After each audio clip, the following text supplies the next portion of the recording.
di poster.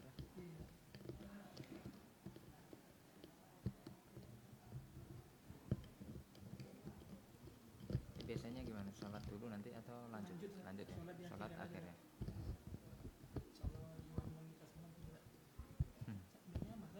Amak-amak.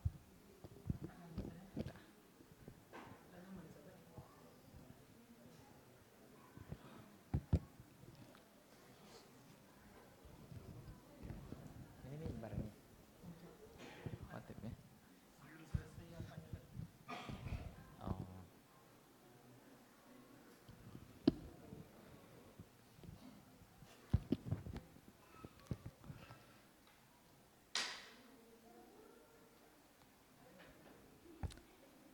Bismillahirrahmanirrahim. Assalamualaikum warahmatullahi wabarakatuh. Innal hamdalillah nahmaduhu wa nasta'inuhu wa nastaghfiruh. Wa na'udzu billahi ta'ala min syururi anfusina wa min sayyiati a'malina. Man yahdihillahu fala mudhillalah wa may yudlil fala hadiyalah. Asyhadu an la ilaha illallah wahdahu la syarikalah wa asyhadu anna Muhammadan abduhu wa rasuluh. Qala Allah tabaraka wa ta'ala ya ayyuhalladzina amanu taqullaha haqqa tuqatih wa la tamutunna illa wa antum muslimun. Alhamdulillah, kita bersyukur kepada Allah Rabbuna tabaraka wa ta'ala yang telah memberikan kepada kita kesempatan waktu yang luang, kesehatan, sehingga kita dipertemukan oleh Allah ya Azza wa Jal di salah satu di rumah di antara rumah-rumah Allah ya Azza wa Jal. Semoga langkah kaki kita yang telah kita usahakan untuk berangkat ke masjid diberikan pahala oleh Allah Subhanahu wa taala sehingga menjadi pemberat amalan kebaikan kita nanti pada hari kiamat. Dan itulah yang setia, yang menemani kita ketika kita sudah meninggal dunia. Jadi yang menemani kita nanti bukan istri kita, bukan anak kita, bukan juga harta kita, bukan. Tapi amal soleh yang telah kita perjuangkan ketika kita masih hidup di dunia. Sebagaimana sabda Rasulullah sallallahu alaihi wasallam, yatba'ul janazata thalathun. Jenazah itu akan diikuti oleh 3 hal, ahluhu wa maluhu wa amaluhu. Hartanya, keluarganya dan amalnya. Fayarji usnani, 2 akan balik, kembali lagi pulang ke rumah kita. Wa yabqa wahid, dan itulah yang setia menemani kita, yaitu amaluhu. Maka yang setia itulah yang harus kemudian kita perjuangkan. Ya, makanya insya Allah dengan datangnya kita ke majelis ilmu, ya, ngecas keimanan kita, karena kita ini ibaratkan mobil. Ya, kita ini manusia ini ibaratkan mobil lah. Kalau lama tidak diisi bensin, ya nggak bisa jalan. Sama dengan keimanan itu, menurut akidah Ahlussunnati wal Jamaah adalah yazidu wa yanqus. Ya, yazidu bit ta'ah. Bertambah karena ketaatan. Wa yanqusu bil maksiyah. Ya, oleh karenanya minimal, Ustaz, orang kalau ngaji itu minimal berapa sih? Biar dia itu tetap istiqomah. Ya, kalau saya menurut kita lihat gitu ya di lapangan penelitian itu paling mentok. Ya, paling mentok ya. Jangan sampai tidak hadir kajian itu dalam 1 bulan, walaupun sekali. Jangan sampai. Itu kalau kita sudah berani nggak kajian selama 1 bulan, wah itu bahaya tuh. Itu danger, ya. Itu sudah peringatan itu. Itu kalau di perusahaan sudah SP berapa? Ya, SP berapa kalau di perusahaan? Udah SP3 ya, habis itu pecat gitu. Karena hati kita bakal kering. Kalau kita bisa rutin tiap hari, alhamdulillah. Tapi kan terkadang kita susah juga untuk tiap hari, karena kita kadang kerja di PT, rumah kita mungkin jauh segala macam, ya. Mungkin bisa seminggu 2 kali. Ya, Ustaz gak bisa Ustaz seminggu sekali, alhamdulillah. Gak bisa lagi 2 minggu Ustaz sekali, tidak ada masalah. Yang paling penting hadir. Ya, oleh karenanya para sahabat mengatakan, beliau mengatakan begini. Kun aliman.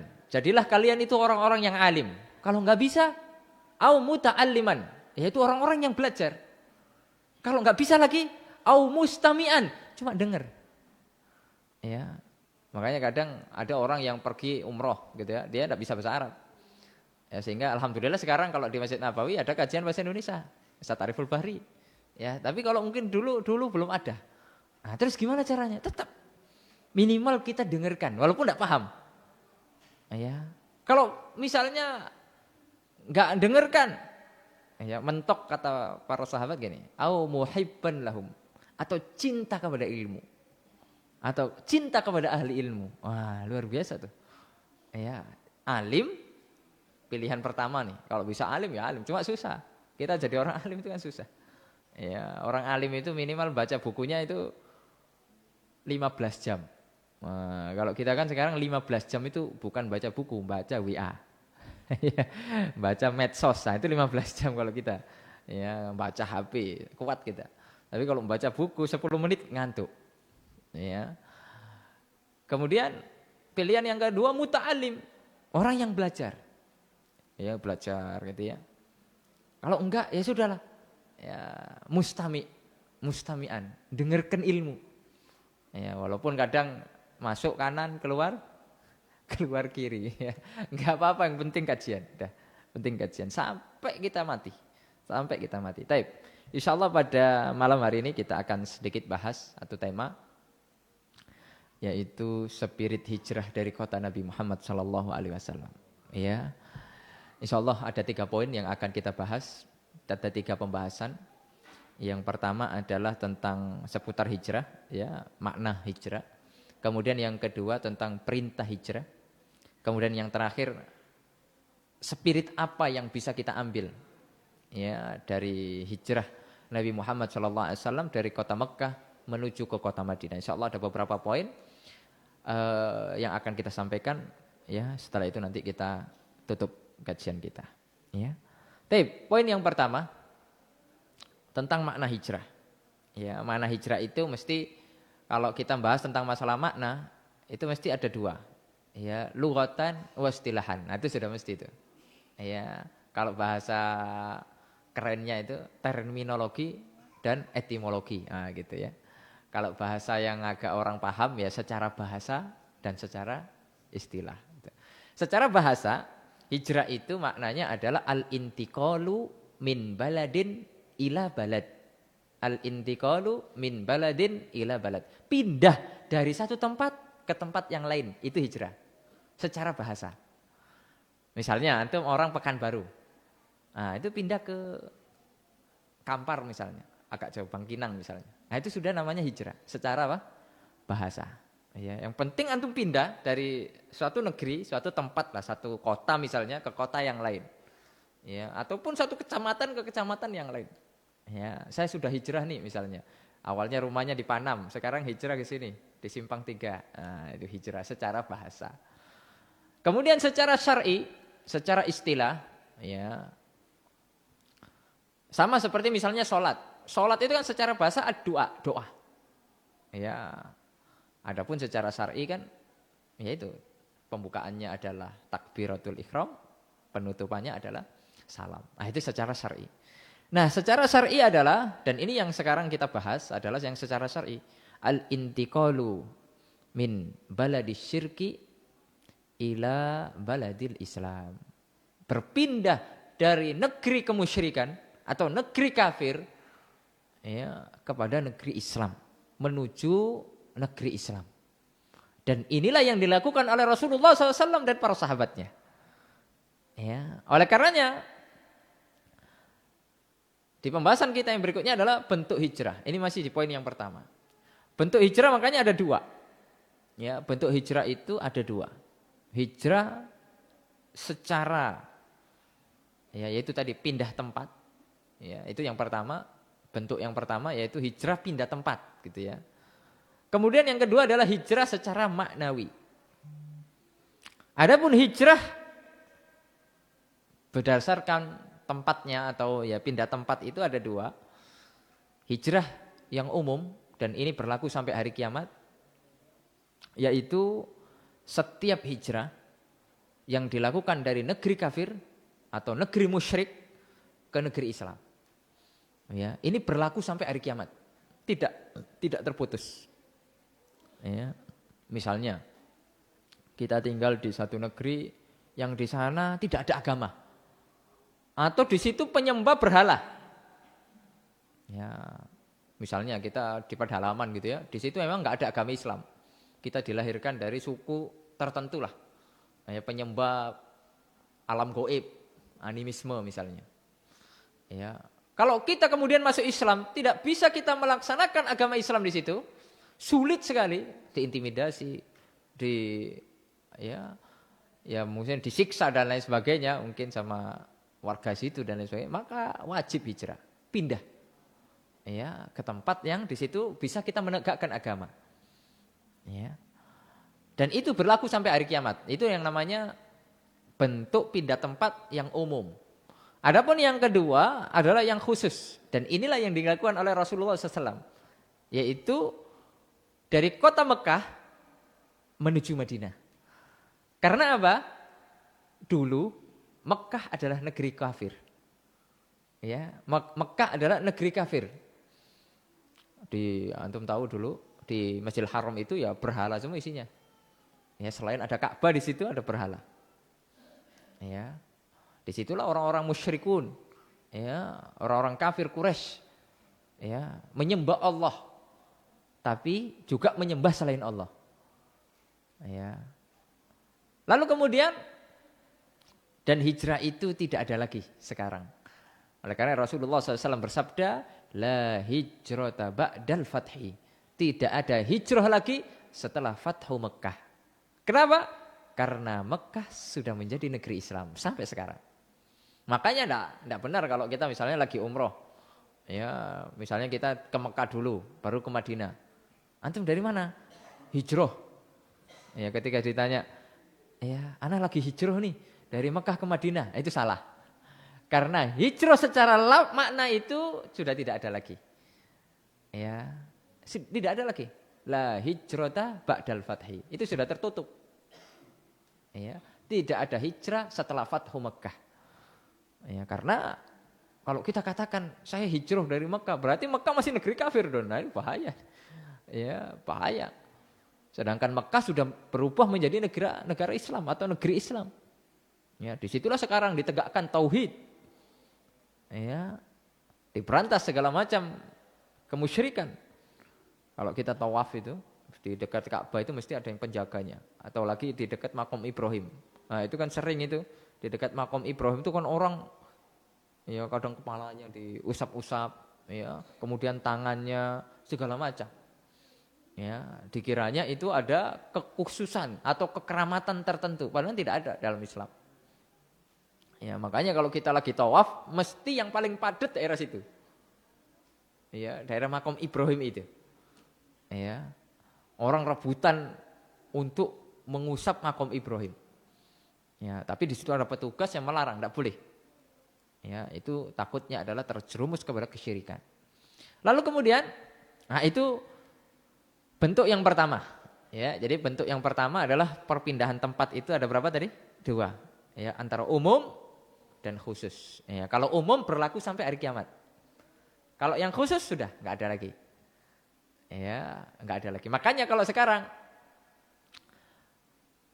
kita hijrah misalnya, ya, dari negeri atau tempat itu tadi kemusyrikan, mungkin kita dari pedalaman kampung atau mungkin kita dari negara kafir misalnya.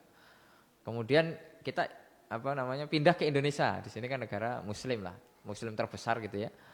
Maka alhamdulillah bisa dikatakan saya hijrah. Dulu rumah saya mungkin di negara kafir di Amerika atau mungkin di Eropa salah satunya. Sekarang saya di sini alhamdulillah udah pindah, dapat kewarganegaraan di sini, saya hijrah. Nah, itu benar tuh. Ya. Itu kan makna berpindah tempat yang umum. Nah, kemudian yang kedua yaitu hijrah secara maknawi. Ya, dan inilah yang sering kita lakukan. Dan ini yang sering kita lakukan adalah ya hijrah, ya teman-teman misalnya hijrah dari mungkin dulu tidak tahu ilmunya, ya bekerja di tempat-tempat ribawi. Ya misalnya ya berkaitan dengan riba. atau mungkin hal-hal yang kemudian kita baru tahu ternyata itu ada larangan di dalamnya. Maka kemudian kita hijrah setelah ngaji, alhamdulillah kita hijrah. Inilah hijrah maknawi namanya. Ya, sebagaimana sabda Rasulullah SAW, al-muhajiru man hajara manahallahu anhu. Orang-orang yang hijrah, muhajir, ya itu adalah orang-orang yang meninggalkan apa-apa yang Allah Subhanahu wa taala larang. Ya, misalnya dulu kita belum tahu itu tadi riba itu.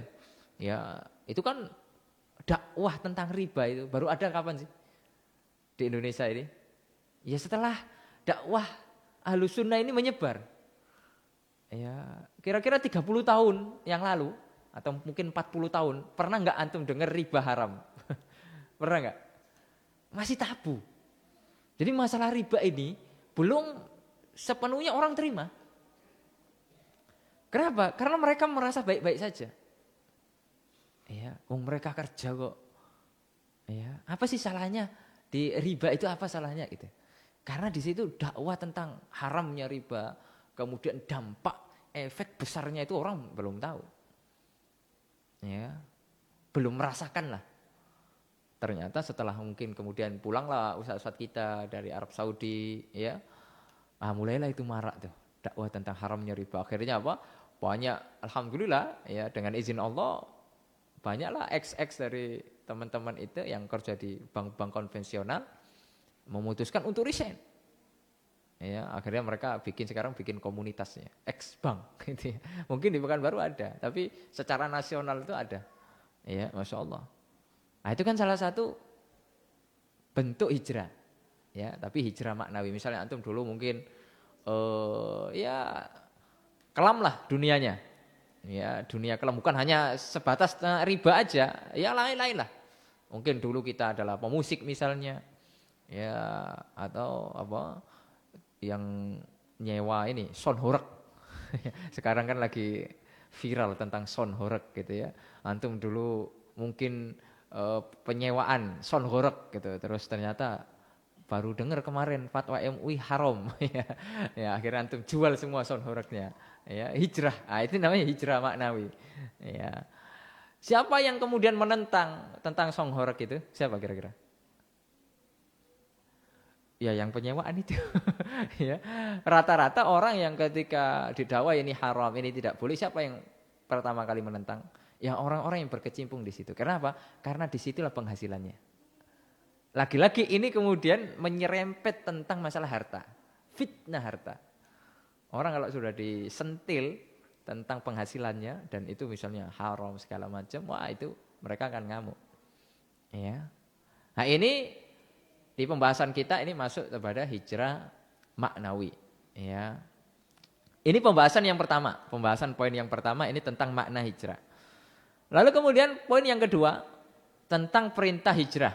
Ya, jadi ketika dakwah Islam, ya dakwah Islam itu kan di kota Mekah berapa tahun? 13 tahun. 13 tahun Nabi Muhammad SAW dakwah. Awalnya ke kerabat dekat lah.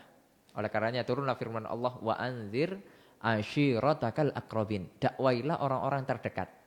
Makanya kalau kita sudah ngaji, itu yang paling berhak kita dakwah itu adalah keluarga kita. Ya, orang tua kita, anak istri kita, itulah tetangga-tetangga kita. Itulah mereka, itulah objek dakwah kita yang utama. Ya, sebelum orang lain. Ya. Walaupun ya harus sabar, butuh sabar. Karena paling sulit mendakwahi itu adalah bagaimana kita dakwah kepada keluarga. Itu paling sulit tuh. Susah betul. Jangankan kita, sekelas Nabi Muhammad SAW diuji melalui keluarganya. Sebelum Nabi Muhammad diuji Nabi Ibrahim mendakwai keluarganya, tidak mau. Siapa bapaknya?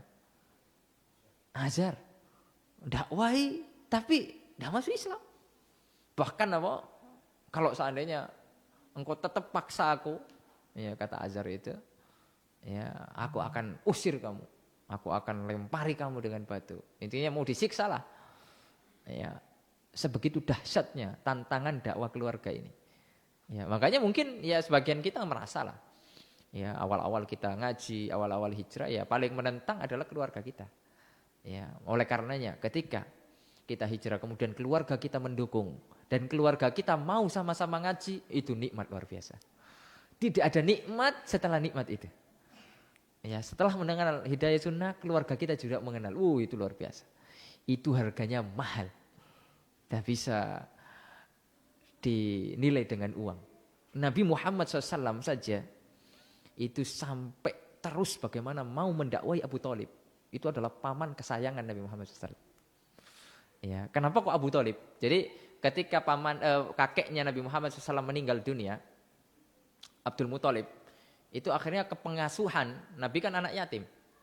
Ya, kepengasuhan itu akhirnya diserahkan ke Abu Thalib. Kenapa?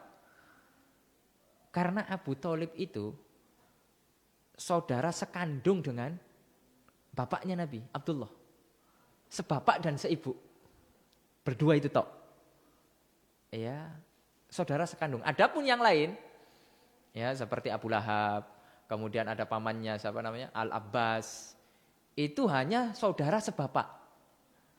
Tapi enggak seibu. Ya, oleh karenanya luar biasa lihat. Ya, bagaimana Islam ya diserahkanlah kepada saudara sebapak dan seibu. Kenapa? Itulah paling dekat. Biasanya kan kalau sebapak seibu ya dekat lah. Daripada ini secara hukum sosial ya, daripada hanya sekedar sebapak atau hanya sekedar apa? Seibu. Ya. Nah, ini kemudian akhirnya Abu Thalib walaupun tidak masuk Islam tapi bela. Makanya orang-orang waktu Abu Thalib hidup itu tidak mau ganggu. Sungkan atau segan. Ya, ibaratkan kalau bahasa sekarang ya, dulu dakwah Islam di Mekah itu setelah adanya setelah pamannya, setelah kakeknya kemudian pamannya, ya Abu Thalib itulah backingannya. Ya. Makanya setelah Abu Thalib meninggal dunia, makanya mulailah agama Islam diganggu. Ya, disitulah mulai Nabi Muhammad SAW mendapatkan banyak ancaman, banyak gangguan. Ya, bahkan beliau itu sampai memperjuangkan agar pamannya itu bisa masuk Islam sampai sakaratul maut. Beliau selalu mendampingi. Beliau selalu mengatakan demikian sama pamannya. Ya ammi, wahai pamanku, qul la ilaha illallah. Ucapkanlah wahai pamanku, la ilaha illallah. Ketika engkau mengucapkan itu, aku akan bantu engkau. Aku akan tegakkan hujah itu di hadapan Allah. Aku akan bela. Tapi harus mengucapkan. Tapi ya itulah qadar Allah. Ya, takdir Allah berkata lain. Oleh karena turunlah firman Allah. Ya, innaka la tahdi man ahbabta. Wahai Nabi Muhammad, engkau tidak bisa memberikan hidayah kepada orang yang engkau cintai. Walakinnallaha yahdi may yasha. Akan tapi Allah lah yang memberikan hidayah kepada yang Dia kehendaki. Kerabat tidak dapat hidayah. Salman Al-Farisi, orang Persia, jauh dari kota Madinah, dengan berbagai macam lika-likunya mendapatkan hidayah dari Allah Azza wa Jalla. Makanya hidayah itu taufik adalah murni pemberian dari Allah. Oleh karena kalau sama-sama keluarga kita diberikan hidayah oleh Allah, itu nikmat luar biasa. Tidak bisa dibayar. Ya, dengan apapun. Ya, oleh karena itulah yang kemudian harus kita syukuri, kita jaga agar bisa istiqomah sampai mati. Ya.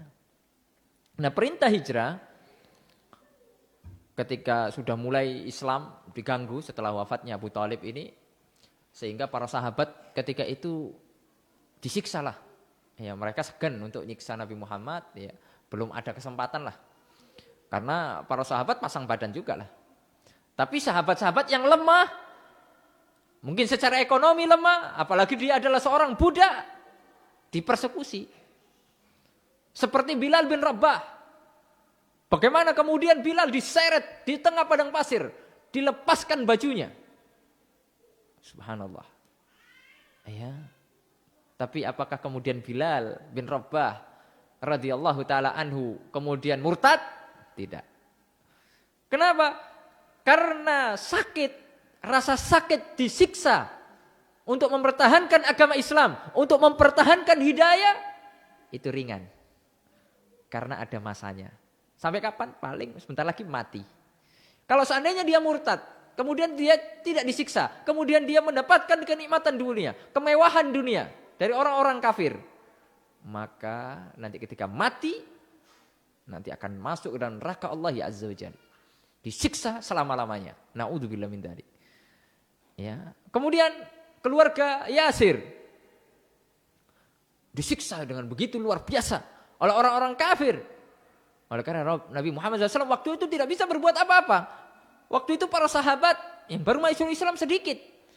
Mau jihad, mau perang gimana? Tidak punya kemampuan. Akhirnya Nabi hanya bisa memotivasi, memberikan kabar gembira kepada keluarga Yasir. Ya, sabron ala Yasir, sabarlah wahai keluarga Yasir.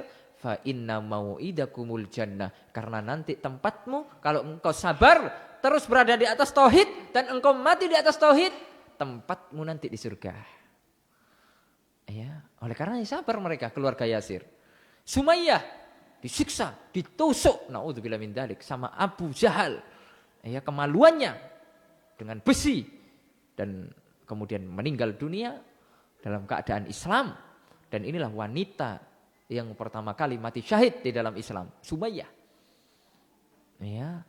Lihat, itu sudah terjadi kepada para sahabat. Sehingga para sahabat sudah, Nabi Muhammad SAW awalnya sudah mulai berdakwah lah ke beberapa kota sebelah. Ya, intinya pengen melakukan ekspansi dakwah, siapa tahu nanti di sana dapat pertolongan, ya. Kaum-kaum kabilah-kabilah yang ada di dekat kota Mekah itu mau membantu dakwah. Ya, akhirnya Nabi Muhammad SAW berusaha untuk berdakwah ke kota Taif. Tapi ternyata belum lagi berdakwah, Nabi sudah dilempari batu oleh penduduk Taif.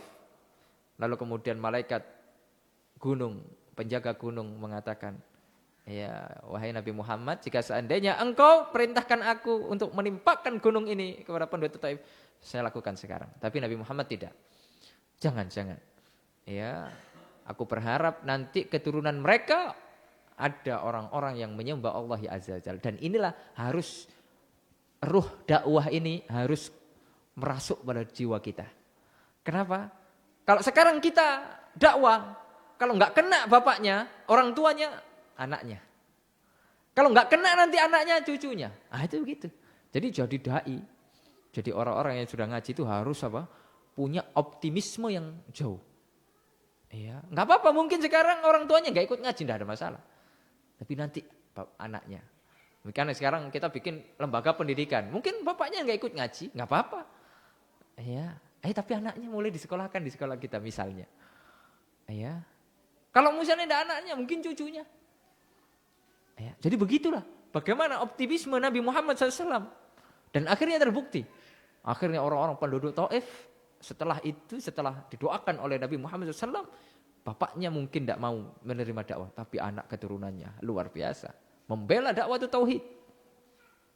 Ya. Nah, kemudian ditolak, akhirnya sudahlah. Awalnya mereka hijrah dulu ke Habasyah. Di sana ada seorang raja Najasyi yang baik. Ya, yang baik walaupun waktu itu masih kafir tapi tidak ganggu Islam, tidak ganggu kaum muslimin dan menerima. Setelah disurati, nerima dia mau. Akhirnya beberapa para sahabat termasuk diantaranya Utsman bin Affan radhiyallahu taala anhu melakukan hijrah ke Habasyah, ke negeri Afrika sana yang sekarang dikenal dengan Ethiopia. Ya, barulah setelah itu beberapa sahabat dahulu melaksanakan hijrah. Ya. Beberapa sahabat pertama Nabi mengutus ya Mus'ab bin Umair radhiyallahu taala anhu untuk mengajari ngaji, untuk berdakwah dulu di kota Madinah. Baru setelah itulah beberapa rombongan setelah Mus'ab itu ada ya, seperti termasuk diantaranya Ibnu Umi Maktum, ya itu awal-awal tuh ya, As'ad bin Zurarah itu termasuk diantara yang awal-awal hijrah ya, dan beberapa sahabat yang lainnya. Dan mereka mengamalkan firman Allah Subhanahu wa taala. Allah mengatakan, "Wa may yuhajir fi sabilillah." Barang siapa yang berhijrah di jalan Allah Azza wa Jalla, yajid fil ardi muraghaman katsiran wa sa'ah. Maka dia akan mendapati di muka bumi ini tempat hijrah yang luas. Jadi kalau di bumi ini sempit, masih ada bumi yang luas. Ya, wa may yakhruj min baitihi, barang siapa yang keluar dari rumahnya, Muhajiran ilallahi wa rasulihi. Dengan niat hijrah karena Allah dan Rasulnya. Tsumma yudrikul maut. Kemudian di tengah jalan mendapati kematiannya. Meninggal dunia. Faqad waqa'a ajruhu 'ala Allah. Maka pahala hijrahnya sudah tercatat di sisi Allah Subhanahu wa taala. Wa kana Allahu ghafurur rahimah, dan Allah Maha Pengampun lagi Maha Penyayang. Ya, ini kan luar biasa. Kemudian di ayat yang lain Allah Subhanahu wa taala mengatakan innalladzina amanu walladzina hajaru, sesungguhnya orang-orang yang beriman dan orang-orang yang berhijrah, wajahadu, dan orang-orang yang berjihad fi sabilillah, di jalan Allah Azza wa Jalla. Kenapa kok selalu ada fi sabilillah? Karena ada orang-orang yang hijrah, orang-orang yang jihad bukan fi sabilillah, tapi fi sabili syaitan. Tapi di jalan-jalan syaitan. Ya. Lalu kemudian ulaika yarjuna rahmatallah. Mereka itulah orang-orang yang senantiasa mengharapkan rahmat Allah. Wallahu ghafurur rahim, dan Allah Maha Pengampun lagi Maha Penyayang. Dan subhanallah ya. Setelah ayat-ayat hijrah ini turun, berbondong-bondonglah para sahabat ya untuk melaksanakan hijrah, dengan tentunya dengan bukan hal yang ringan ya. Pindah tempat itu ringan atau bukan? Tidak ringan. Apalagi dari kampung halaman. Ya, di tempat yang nggak ada masa depan. Di Madinah itu dulu adanya perang aja. Ya, jadi di Madinah itu ya perang terus antar suku tuh, Aus dan Khazraj itu. Ya, karena mereka sudah diadu domba sama orang-orang Yahudi. Perang terus merebutkan harta, merebutkan kekuasaan. Ya, bukan negara yang, kalau bahasa kita, bukan lahan basah lah. Ya, untuk apa mereka hijrah? Ya, dan kenapa hijrahnya kok ke Madinah? Gitu. Padahal Madinah itu 450 kilo loh dari kota Mekah. Ya itu tadi, Nabi sudah berusaha ke tempat yang terdekat, Taif. Tapi ya nggak bisa. Ya, dan hijrah ini adalah pilihan dari Allah. Jadi Nabi Muhammad SAW tidak asal milih saja. Tapi ini memang wahyu. Ini adalah pilihan dari Allah Subhanahu wa taala. Sebagaimana sabda Rasulullah SAW dalam sebuah hadis yang sahih, ra'aitu fil manam. Aku mimpi. Jadi mimpinya Nabi itu wahyu.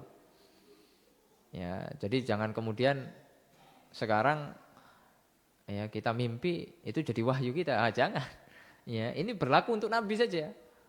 Ya, kebanyakan kita kan sekarang gitu. Ya. Akhirnya dia mendapatkan hadis karena mimpi. Betapa banyak sekarang orang-orang yang ngaku-ngaku ya keturunan Nabi, kemudian akhirnya apa? Mendapatkan hadis langsung dari Allah. Ya, hadis qudsi. Tidak ada perantaranya. Ya, hanya dia dengan Allah langsung lagi. Ya, subhanallah. Ini biasanya hanya untuk melariskan dagangan. Ya, misalnya orang tersebut jualan kopi, akhirnya dia mimpi hadis tentang kopi. Ya, man syaribal qahwa dakhalal jannah. Barang siapa yang minum kopi masuk surga. Ternyata ditelisik-telisik jualan kopi. Akhirnya dikasihlah hadis ya di depan tokonya itu. Rawahu fulan. Ya, hadis riwayat saya sendiri. Ya, hadis palsu jelas. Ya. Jadi kalau mimpinya Nabi wahyu, ra'aitu fil manam anni uhajiru min Makkah ila ardin biha nakhlun. Aku mimpi, aku itu hijrah dari kota Makkah ke suatu tempat yang di sana banyak pohon kurmanya. Di mana itu kira-kira? Ya. Fadhahaba wahli ila annahal yamama. Aku nyangkanya itu adalah Yamama. Ya, Yamama itu satu tempat yang dibebaskan atau yang di sana adalah tempatnya Musailamah Al-Kadzab. Yang kemudian dibebaskan oleh umat Islam karena menang dia umat Islam, dipimpin oleh Khalid bin Walid radhiyallahu taala anhu, perang Yamama. Ya. Ternyata bukan. Kemudian Hajar atau satu tempat namanya Hajar. Ternyata bukan. Fa idza hiyal madinatu Yathrib. Ternyata tempat itu adalah Yathrib. Ya, tempat yang aku lihat itu yang banyak kebun kurmanya itu ternyata bukan Yamama, bukan Hajar. Ternyata Yathrib, subhanallah. Ya. Di dalam riwayat yang lain Rasulullah SAW mengatakan ini uritu daro hijratikum. Aku diperlihatkan oleh Allah di dalam mimpi yaitu tempat hijrah kalian. Tempat kalian untuk berhijrah menyelamatkan agama kalian. Ra'aitu dzata nakhlin. Aku melihat di tempat tersebut banyak pohon kurmanya. Ya, baina labataini. Tempat tersebut di antara dua lembah. Makanya perbatasan Madinah, ya perbatasan Madinah itu sebelah barat dan timur itu adalah dua lembah, Al-Harrah namanya. Lembahnya di situ ada batu hitam yang tidak bisa dilewati oleh hewan. Ya, jadi kalau hewan lewat gak bisa, mati dia. Karena batu hitamnya itu panas. Ya, Al-Harrah namanya. Kalau batas selatan dan utara, kalau selatan itu namanya Ir, Gunung Ir namanya. Nah itu kalau kita pernah ngambil mikot di Dzul Hulaifah, nah itulah namanya Ir. Nah, itulah batas kota Madinah dulu. Ya. Kemudian di sebelah utara ini dekat Gunung Uhud namanya Sur, Gunung Sur. Ya. Nah jadi itu batas dari tanah haram. Ya, batas dari tanah haram. Lah, mendengarkan penuturan Rasulullah SAW, maka kaum muslimin berbondong-bondong. Ya, makanya nanti di spirit hijrah, ya, di poin yang ketiga kita akan mengambil bagaimana sambutan dari para sahabat ketika mendengarkan perintah hijrah ini, ya, dan itulah kemudian yang bisa kita ambil semangat mereka itu, spirit mereka itu, dan untuk bisa menjadi ibrah bagi kita, bisa kita amalkan dalam kehidupan kita sehari-hari. Ya, sudah isya? Sudah, adzan dulu atau gimana? Adzan dulu, taib. Kita adzan dulu, nanti kita lanjutkan.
Baik, barakallahu fikum.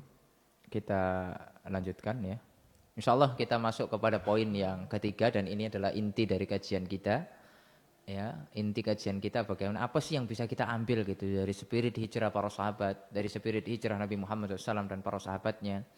Kemudian bisa kita terapkan ya dalam kehidupan kita sehari-hari. Yang pertama, ya spirit yang pertama adalah pengorbanan. Yang namanya masuk surga itu butuh pengorbanan. Tidak bisa kita ujuk-ujuk masuk surga, nggak bisa. Ya, butuh pengorbanan. Ya, karena surga itu mahal loh. Jangan berpikir surga itu murah. Kita nggak ngapa-ngapain, nggak ada amal soleh. Ya, tiba-tiba mati masuk surga, nggak mungkin. Ya, sebagaimana semboyan anak-anak muda sekarang, sebagaimana yang ini ya kadang mereka anut itu, ya ini semboyan menyesatkan. Ya, yaitu apa? Muda foya-foya, tua kaya raya, mati masuk surga. Ini bullshit, ini palsu. Gimana? Mudanya foya-foya, tidak belajar agama, ya hanya foya-foya, pergaulan bebas segala macam. Kemudian tua kaya raya, kemudian mati mau masuk surga. Oh ini dari mana? Ya makanya ini terkadang menyesatkan ini. Ya, menyesatkan anak muda zaman sekarang sehingga mereka malas belajar agama. Karena mereka mengatakan, ya saya muda itu waktunya senang-senang. Kok muda ngaji? Kalau ngaji kayak gini ya sudah yang sepuh-sepuh lah. Ya, yang sepuh-sepuh ya yang udah 60, yang besok udah mau mati itu baru ngaji. Baru sholat berjamaah. Makanya apa? Kita lihat di masjid-masjid itu, kira-kira yang banyak yang tua-tua atau yang muda? Ayo di masjid-masjid, ayo. Bahkan di Pekanbaru lah. Rata-rata jenggotnya sudah putih, Pak. Yang anak-anak mudanya kemana? Nggak ada. Ya, ini kan luar biasa. Ya, masuk surga itu butuh pengorbanan. Mereka, para sahabat itu, melakukan hijrah dari kota Madinah, pengorbanan loh. Suhaib Ar-Rumi. Ya, Suhaib Ar-Rumi. Beliau itu orang kayanya Mekah. Termasuk orang kaya. Awalnya miskin, kemudian dia kaya raya di kota Mekah. Ya, alhamdulillah Allah kasih kelebihan harta.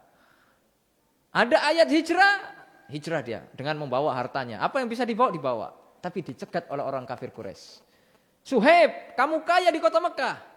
Kami tidak rela kalau engkau membawa harta-hartamu. Tinggal. Ya, itu orang-orang kafir mencegah. Tidak mungkin rela mereka. Akhirnya Suhaib, apa yang Suhaib lakukan? Tidak ada masalah. Silakan ambil semua hartaku. Yang paling penting aku bisa hijrah menyelamatkan agamaku. Aku bisa dekat dengan Nabi Muhammad SAW. Berkorban, Pak. Hartanya ditinggalkan semua. Tidak membawa apa-apa. Akhirnya turun firman Allah. Ini kan spesial, Pak. Turun loh firman Allah tentang Suhaib ini. Pengorbanan yang luar biasa. Allah Subhanahu wa taala mengatakan, "Wa minan nas." Ada di antara manusia-manusia. Man yashri nafsahu. Mengorbankan diri mereka. Dibelinya. Surga itu dibeli dengan hartanya mereka. Ya, walaupun tidak bisa juga membeli surga. Tapi apa? Ini menunjukkan pengorbanan yang luar biasa. Mayyashri nafsahu, apa yang dicari? Ibtigha'a mardatillah. Mencari ridho Allah Azza wa Jalla. Nah, ini luar biasa. Ini spirit yang kemudian harus kita ambil. Apa yang sudah kita korbankan untuk mendapatkan surga? Apa, Pak? Ini introspeksi bagi saya pribadi. Apa yang sudah kita kasih untuk agama Allah. Jangan kemudian kita dalam agama ini pengennya kita dapat banyak. Ya, saya jualan agama aja. Ya, saya jualan begini. Yang penting saya dapat berapa.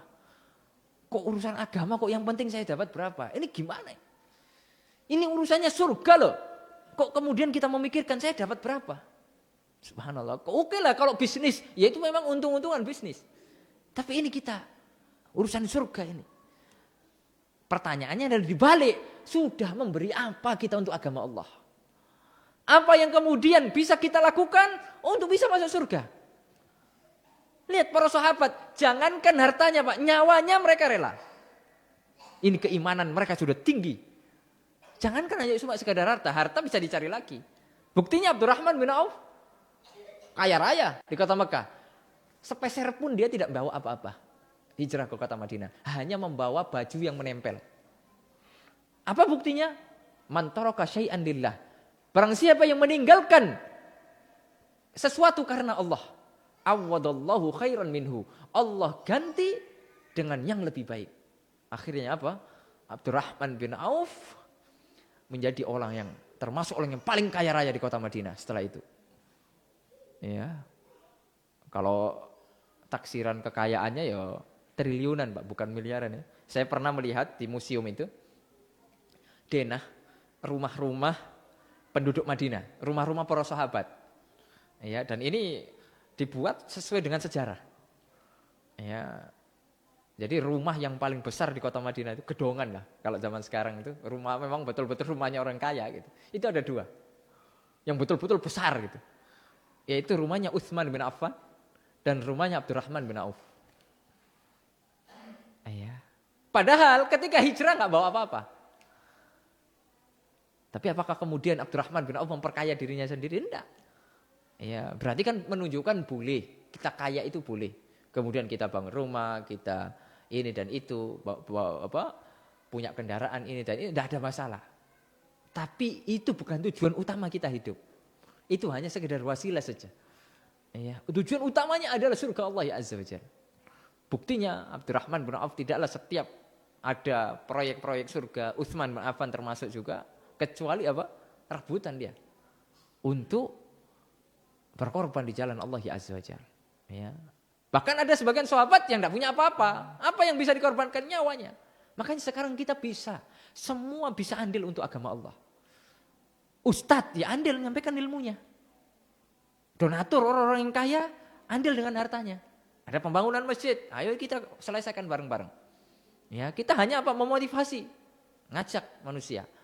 Ya, Ustadz saya tidak punya duit, nggak bisa nyumbang. Tapi saya bisa nggak nyumbang tenaga. Lu bisa. Ya, saya punya keahlian nukang. Ya, saya nggak apa-apa rela dibayar separuh. Ya, separuhnya saya sumbangkan ini. Subhanallah. Bisa, kita semuanya bisa andil untuk agama Allah. Ini pengorbanan, apa yang kita korbankan gitu loh. Ummu Salamah adalah wanita pertama yang hijrah dari kota Mekah ke kota Madinah, nyusul suaminya Abu Salamah. Siapa tahu yang tahu nama aslinya Ummu Salamah? Siapa? Ada yang tahu nggak?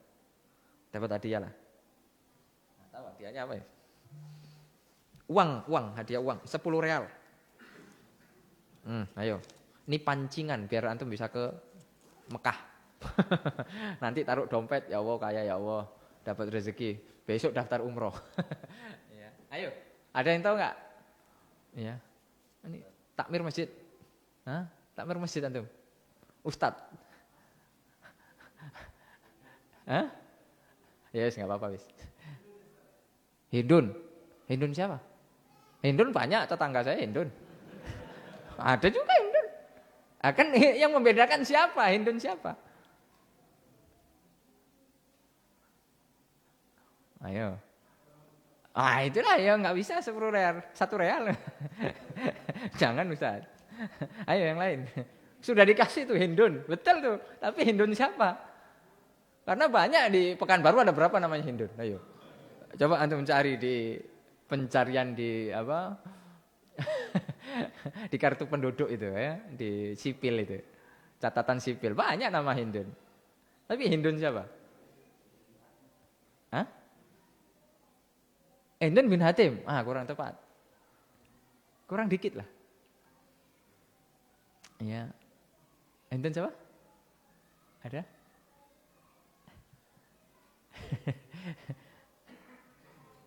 Hah? Hindun bin Abi Umayyah. Ya, namanya Hindun bin Abi Umayyah. Ya. Namanya suaminya Ummu Salamah siapa? Abu Salamah. Ini jelas itu. Ya, silakan. Nah, ini dapat hadiah 10 real. Nah, bisa ini buat beli gorengan dapat berapa ya kalau di sana? Lumayan dapat 2. Ya, barakallahu fiik. Nah, ini perlunya kita ngafal nama-nama sahabat gitu ya. Jangan kita tahunya tuh kalau pemain bola saya hafal artis-artis. Waduh, itu papan atas saya hafal. Lah ini kan musibah. Ya, sebenarnya nama sahabat itu lebih layak kita hafal. Taib.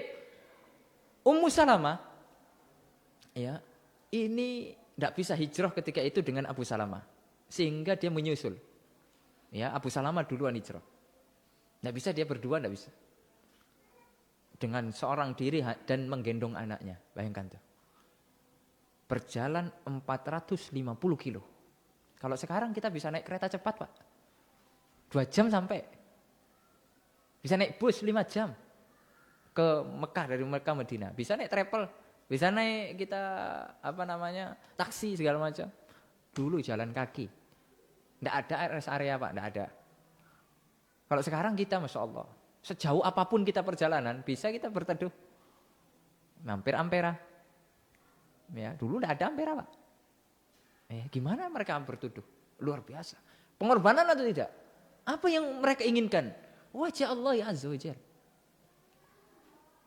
Nah, itulah spirit hijrah yang kemudian harus kita tanamkan. Berkorban untuk surga itu penuh pengorbanan. Oleh karenanya Rasulullah SAW mengatakan, ala inna sila'atallahi ya ghaliyah. Ketahuilah bahwasanya surga itu, Allah Subhanahu wa taala itu punya barang dagangan. Ala inna sila'atallahi yal jannah. Barang dagangan itu adalah surga dan mahal harganya. Ya, saking mahalnya nggak bisa dibeli, Pak.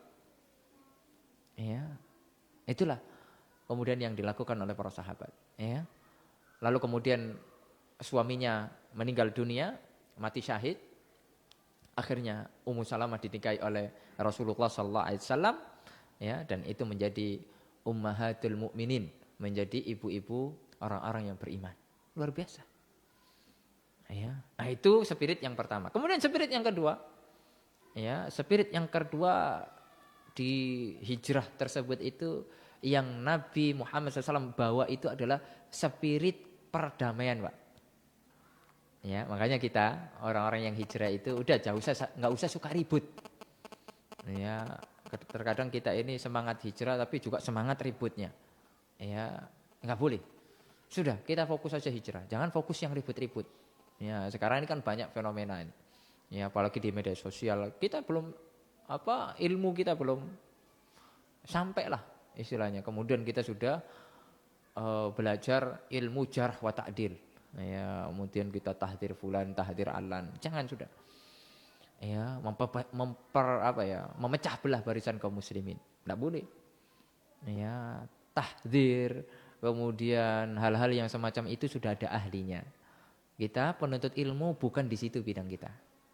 Ya, Rasulullah SAW mengatakan, ya ma'syarul ansar, dalam sebuah hadis Bukhari Muslim, wahai orang-orang Ansar, alam ajidkum dullalan fahadakumullahu bi. Ya, bukankah aku mendapatkan kalian ketika aku belum hijrah ke kota Madinah, kalian dalam keadaan sesat, kemudian kalian mendapatkan hidayah melalui perantara aku, kata Rasulullah SAW. Wa'alatan fa'aghnakumullahu bi. Dan kalian berada dalam kefakiran. Waktu itu sebelum datangnya Rasulullah SAW ke kota Madinah itu Pak suram, Pak. Nggak ada kehidupan. Nggak seperti Syam, nggak seperti Baghdad. Di sana adalah lahan-lahan basah. Ya. Bukankah kemudian kalian akan kemudian menjadi kaya raya? Setelah sebelumnya kalian apa? Miskin. Lalu kemudian kata Nabi, wa mutafarriqin fajama'akumullahu bih. Dan kalian berpecah belah ketika itu. Iya, saling sama-sama penduduk Madinah tapi tidak pernah akur. Ribut terus, ada saja. Ya, makanya kita kalau sudah ngaji, sudah hijrah itu, semangat ributnya sudah. Ya, dihilangkan sudah. Ya, sudah semangat menuntut ilmunya, thalabul ilminya.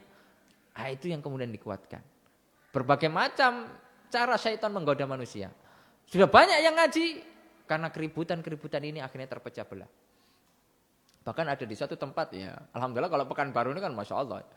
Ya, di antara dakwah sunnah yang paling berkembang adalah kota Pekanbaru. Ya, itu yang pernah saya kunjungi. Kemudian yang berikutnya di Lombok. Ya, di Lombok itu yang ngaji Masya Allah. Ya. Nah, kemudian apakah kemudian sudah banyak, habis itu selesai, syaitan kemudian tidak menggoda? Ya enggak. Ya, sudah banyak, syaitan terus menggoda apa? Dipecah belahkan. Dibikinlah perpecahan, berpecah. Akhirnya kubu-kubuan, kubu Ustadz A, Ustadz B. Padahal masih Ahlus Sunnah. Nah, ini spirit hijrah yang harus kita bawa di sini. Persatuan. Di atas sunnah ya. Bukan persatuan yang hanya sekedar persatuan, tapi semuanya campur, enggak. Tapi ini adalah persatuan di atas tauhid. Persatuan di atas sunnah. Jangan hanya sekedar berbeda masalah fikih, ini sudah mulai hantam segala macam. Ya, ini sebabnya karena kita kurang belajar taksil dalam belajar ilmu. Yaitu kita tidak runut dalam belajar ilmu. Makanya seringnya kita kebingungan. Ya, maka spirit bagaimana Rasulullah SAW menyatukan. Ya, kenapa? Karena persatuan itu barokah. Berpecah belah itu adalah musibah. Ya, makanya di satu tempat kalau di situ itu yang ada itu perpecahan, ya. Padahal sesama Ahlussunnah itu tidak barokah, itu tidak berkembang. Ya, makanya kalau di satu tempat, alhamdulillah, masya Allah, rukun-rukun, ya, itu cepat berkembang. Ya, semoga insya Allah di Pekanbaru ini, alhamdulillah, lihat ustadznya rukun-rukun, ya. Ya walaupun tentunya namanya juga manusia pasti ada berbeda ini itu, ya. Tapi alhamdulillah ada kumpulan, ada ini, ada itu. Nah itu kan berusaha untuk menutup celah syaitan. Ya, bagaimana memecah belah barisan Ahlussunnah. Ya. Terkadang kita yang ngaji-ngaji awal-awal ini suka malah dengan keributan. Ya dulu zaman-zaman mungkin antum udah ngaji atau belum. Ya mungkin yang sudah ngajinya lama itu kan tema yang paling digemari adalah membahas fulan. Ya atau tidak? Iya. Tahdir kepada Ustadz Fulan. Wah itu rame yang datang tuh. Nah itu ditunggu-tunggu tuh streamingnya itu. Dulu belum ada streaming ya, mungkin kaset ya zaman dulu. Itu paling rame tuh, subhanallah. Ini musibah seperti ini. Ya, bukankah kita mengamalkan sunnah, kok malah kita sibuk membicarakan orang lain. Apalagi yang dibicarakan ada orang-orang di atas Ahlussunnah lagi. Di atas akidah Ahlussunnah. Nah ini kan musibah. Makanya Rasulullah SAW membawa spirit ini. Ya, disatukan kaum muslimin. Ya, untuk menghadapi musuh-musuh yang lebih besar. Ya, di satu tempat itu gitu. Yang baru ngaji ya baru 100 orang, sudah berpecah menjadi 4. Gimana itu? Ya 100 bagi 4. 25 gimana? Subhanallah. Ini kan musibah jadinya. Ya. Ketika duduk ya dicari titik tengahnya. Apa sih perbedaannya? Subhanallah, perbedaannya aja masalah-masalah furu'iyah. Ya, yang ini enggak boleh foto, yang ini enggak boleh video, yang ini hanya coba sekedar enggak boleh ngambil dari dana dari yayasan fulan. Subhanallah. Apakah ini usul Ahlussunnah? Bukan. Ya, subhanallah. Hanya sekedar itu masalahnya itu. Ya, dan lain sebagainya. Dan itu banyak. Ya, makanya spirit persatuan ini harus terus ya. Jangan jadi kompor. Kalau ada Ustadz A dengan Ustadz B mungkin berbeda pandangan satu permasalahan. Udah jangan jadi kompor. Oh, kalau saya kubunya Ustadz B, enggak seneng sama Ustadz tuh. Kenapa tuh enggak seneng sama itu? Enggak seneng. Ini buku lulusan Madinah. Misalnya kayak gitu. Bukan lulusan Madinah dia. Subhanallah. Kita akhirnya apa? Menjadi kompor, bukan menjadi kemudian orang yang mempersatukan. Nah, ini tidak boleh seperti itu. Ya, ini spirit yang kedua, sebagaimana firman Allah Azza wa Jalla, wa'tasimu bihablillahi jami'an wa la tafarraqu. Bersatulah kalian ya di atas agama Allah Azza wa Jalla, jangan berpecah belah. Kemudian yang terakhir, yang ketiga, spirit yang ketiga, sebenarnya masih banyak ya spirit-spirit yang lain. Cuma kita ambilkan 3 saja, yaitu yang patut kita ambil dari spirit hijrah para sahabat adalah semangat belajar ilmu agama. Ya, subhanallah. Para sahabat ketika sudah hijrah ke kota Madinah, mereka sangat semangat sekali belajar ilmu agama Allah Azza wa Jalla. Ya, di kota Nabi itulah mereka belajar. Makanya ya kalau kita bisa dorong anak-anak kita untuk bisa belajar ke kota Madinah, bagus. Ya. Minimal punya keinginan dulu, punya cita-cita dulu. Ya. Kenapa? Karena di sanalah mambaul wahyi. Karena di sanalah pusat turunnya wahyu.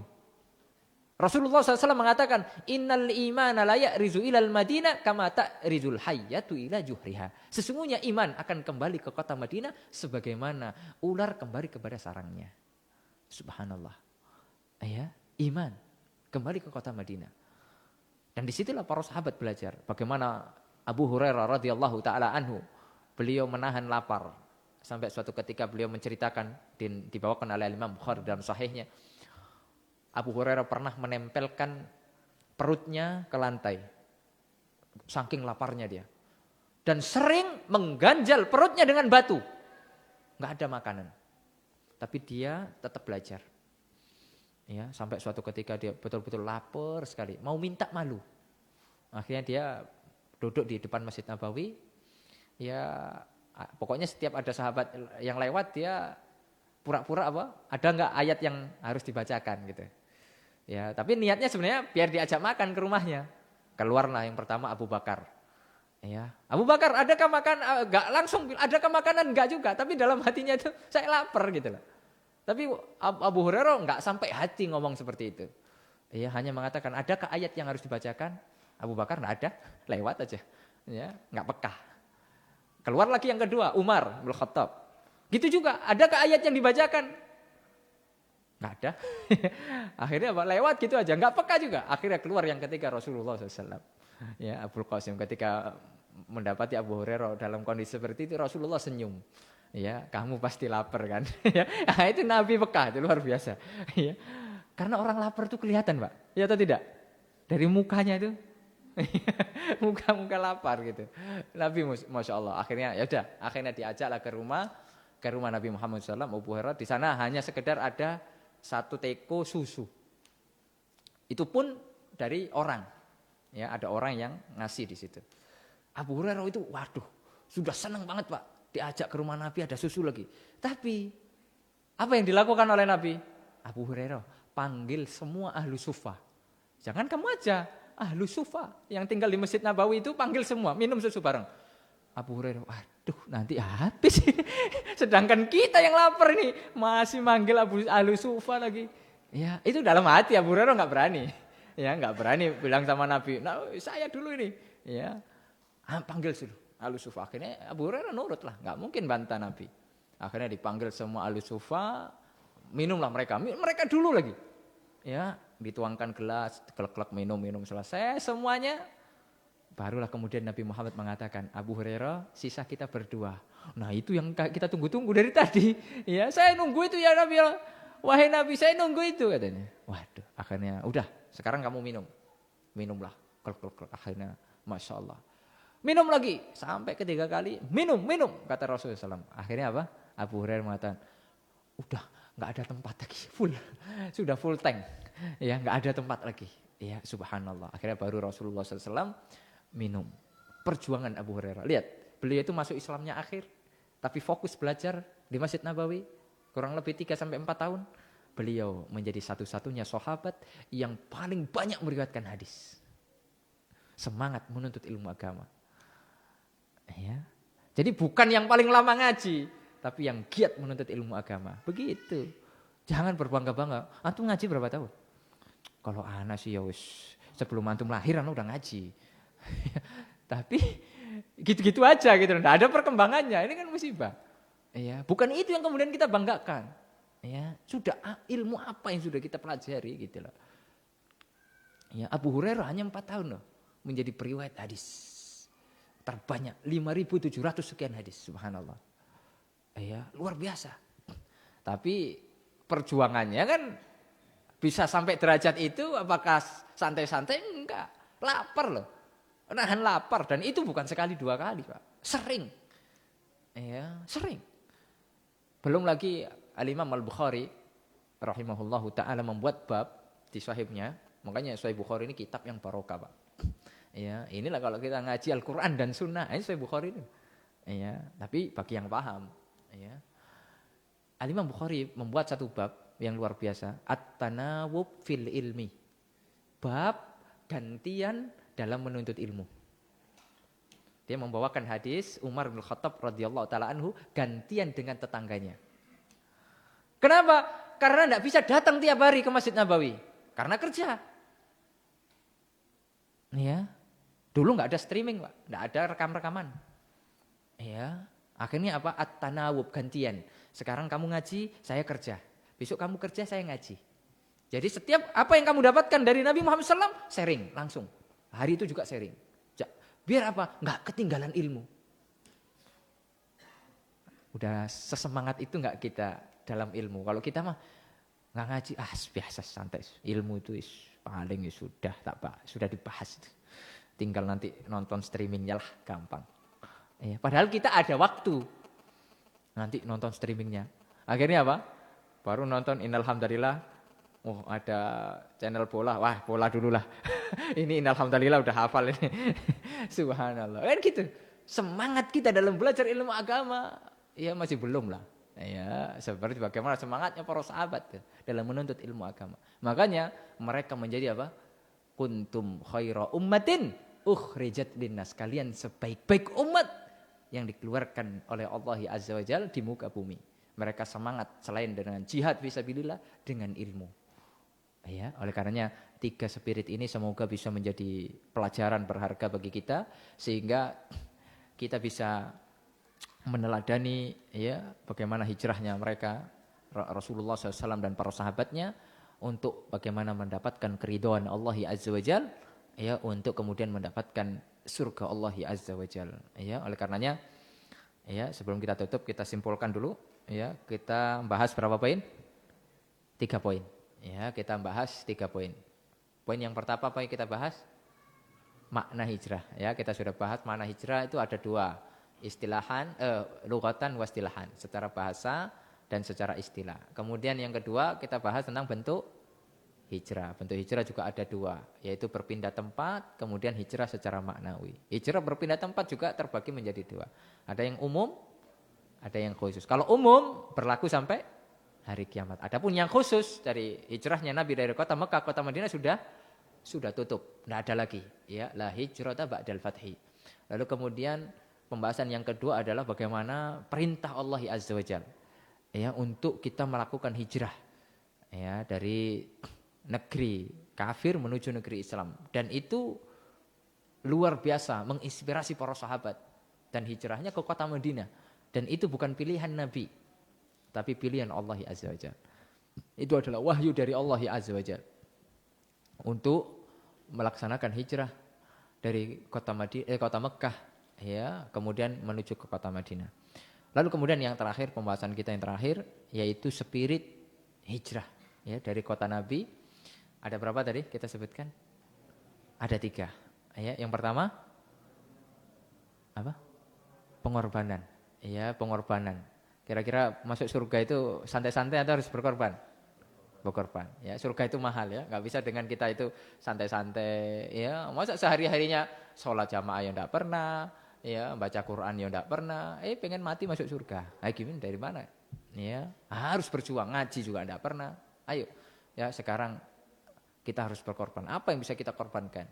Ya, untuk agama Allah Azza wa Jalla. Jangan berpikir saya dapat apa dalam agama ini. Jangan, saya memberi apa? Karena itu apa? Kembalinya kepada diri saya. Ya, kembalinya kepada kita semuanya.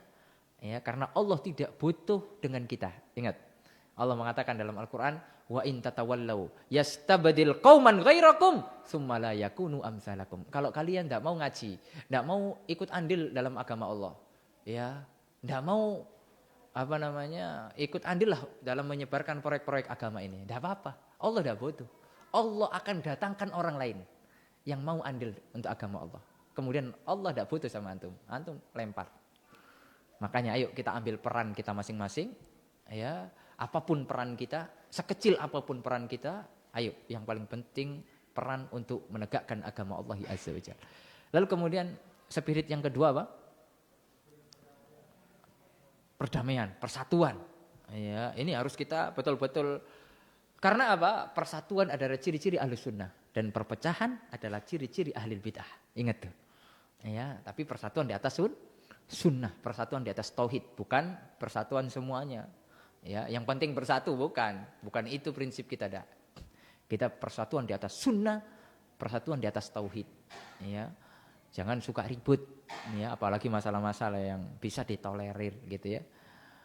Kecuali masalah-masalah yang usul, nah itu baru ya di situ juga bisa ditoleransi. Kemudian yang terakhir apa?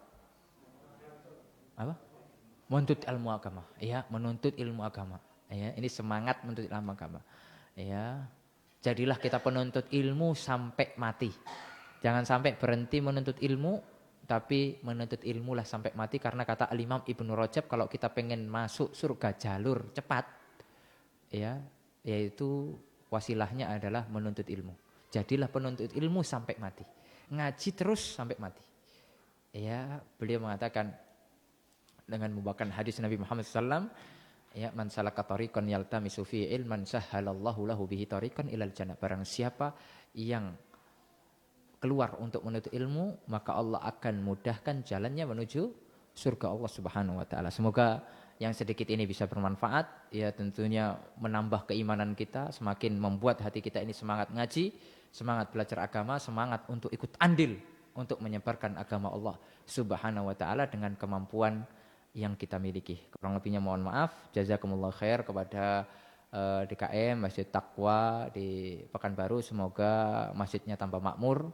Semoga segera dimudahkan proses pembangunannya sehingga bisa menampung, ya, lebih banyak lagi kaum muslimin dan bisa untuk kajian dan untuk kegiatan-kegiatan keislaman yang lainnya. Jazakumullah khairan kepada ikhwah semua, para ikhwan wa akhwat yang sudah hadir. Semoga Allah berkahi langkah-langkah kita di majelis ilmu. Semoga ini membawa kita menuju surga Allah Subhanahu wa taala. Ya, kurang lebihnya mohon maaf. Apabila ada salah kata, ya, kita tutup kajian kita. Subhanakallahumma wa bihamdika asyhadu an la ilaha illa anta astaghfiruka wa atubu ilaik. Wassalamualaikum warahmatullahi wabarakatuh.